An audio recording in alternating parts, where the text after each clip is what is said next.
This is Jeffrey Epstein's island. To understand it fully, we've remodeled the entire island, and we've divided it into 3 main sections. So we can tell the complete story of how this place was built and what it was hiding. The first villa sits on a point just below the main house, built years after Epstein purchased the island. Next to it is another residence, connected to the pool complex by a lower level doorway. This one even had an outdoor bath backed by a giant mirror looking out toward the sea. Facing the ocean is a wide stone patio. Set into the floor are 2 mirrored shell designs, along with the letter E. It may have been decoration, or something more symbolic. Above it all is the main house itself, the largest residence on the island. When Epstein bought Little St. James in 1998, this house was already here, but he had it remodeled and expanded into part of a much larger complex. The sea-facing side has a veranda, while the back of the house opens into the pool area. That pool complex is massive.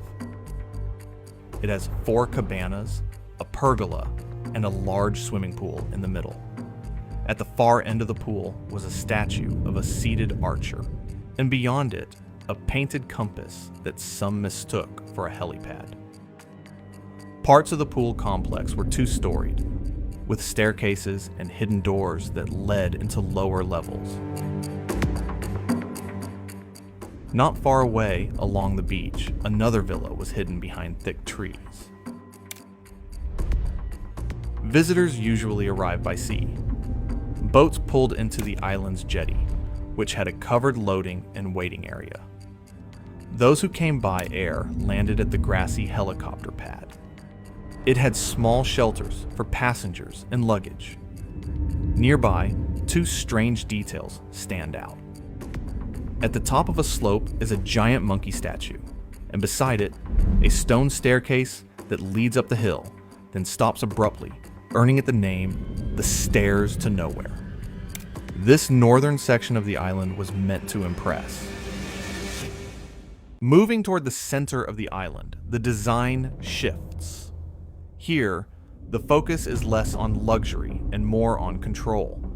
Tucked into the trees is a low building, almost hidden from view.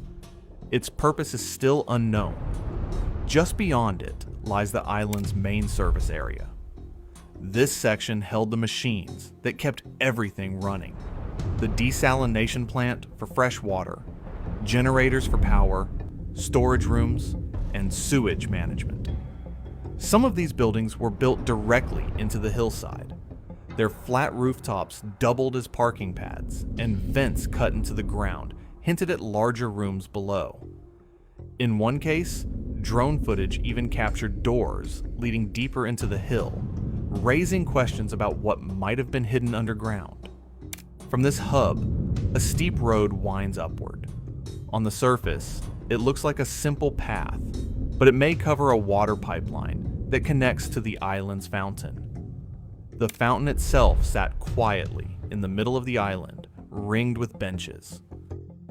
In one video, deer were seen grazing nearby, giving the strange sense of calm in a place filled with secrets.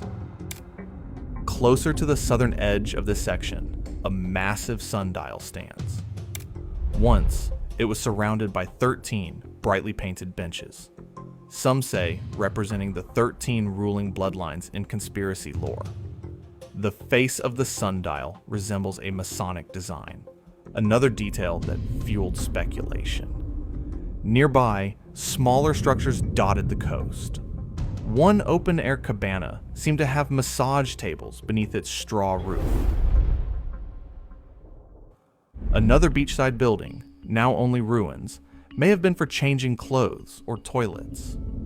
Close to the sundial, an odd patch of beach is marked out on Google Maps, blurred as if to hide something. On higher ground sits a large building with 3 garage doors and a row of sealed windows. Some have described it as a staff barracks, others as storage. Either way, it stood apart from the luxury of the main house, suggesting it was built for those who worked, or were kept, on the island. This middle zone tied everything together. The southern stretch of the island is where the strangest and most unsettling designs appear. At the far southwest tip stands the most infamous structure of all, the so-called temple. Painted in bold blue and white stripes, it once had a golden dome and statues of Poseidon and birds perched on its corners. From the outside, it looks like something out of another world. Early visitors described its inside as a music room with bookshelves, a grand piano, and even a portrait of Epstein with a pope. But by 2019, drone footage revealed only scaffolding, mattresses, and junk, as if it had been stripped bare. Some believe a small nearby shed hides entrances underground, though nothing has ever been proven. One site shows a pergola with 2 sealed doors built into the hillside. A second building that once stood here was destroyed during Hurricane Irma, leaving behind only a flagpole and a concrete slab. This part of the island also served as a dumping ground. Trash was buried under dirt, but over time, pieces surfaced again. Visitors later reported seeing everything from machinery to broken furniture left rotting under the sun. Above the dump is a second swimming pool. Unlike the grand pool complex near the main house, this one was smaller, attached to a 1,200 square foot building with a garage-style door. Other features add to the eerie design. A flight of stairs to nowhere climbs up the hillside, ending abruptly with a statue at its top. A large monkey statue sits nearby, silent and unsettling.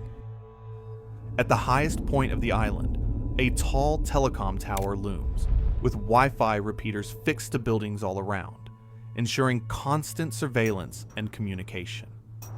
Here, on this southern edge, beauty and mystery collide. The temple, the sundial, the sealed doors, and the landfill, all of it suggests an island designed not only for privacy, but for secrecy.